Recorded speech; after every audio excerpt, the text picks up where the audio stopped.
Okay, so let's look at question number 16 and 17. So question number 16 is saying, which component of blood helps to absorb huge amounts of oxygen? Which component of blood helps to absorb huge amounts of oxygen? So the component of blood responsible for absorption of huge amounts of oxygen are red blood cells. So the answer is red blood cells, which is C. So the answer is C, red blood cells. Okay, so let's look at question number 17. The diagram below shows a section through the human heart. What happens to the valves R and S as blood leaves the right ventricle?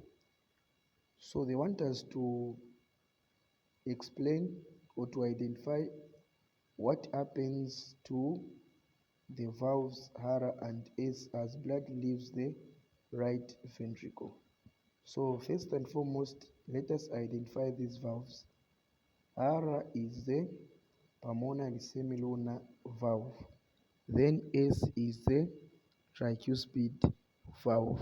So now what happens to the pulmonary semilunar valve as well as the tricuspid valve as blood leaves the right ventricle? So now blood from the right ventricle is pumped direct to the what?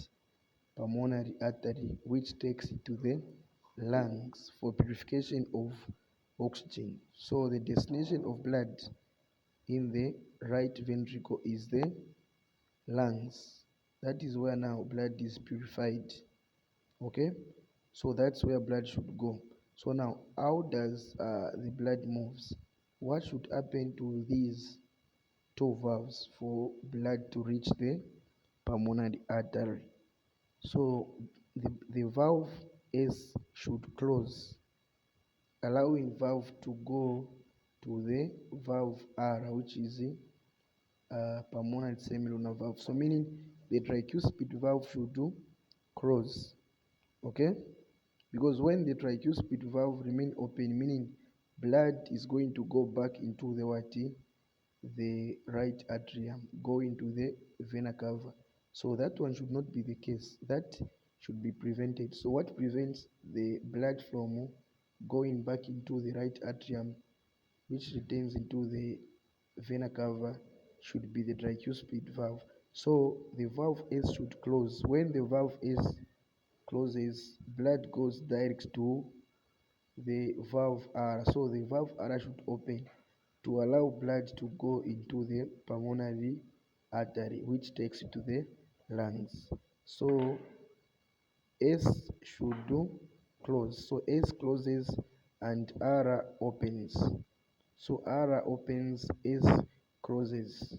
So the answer is C.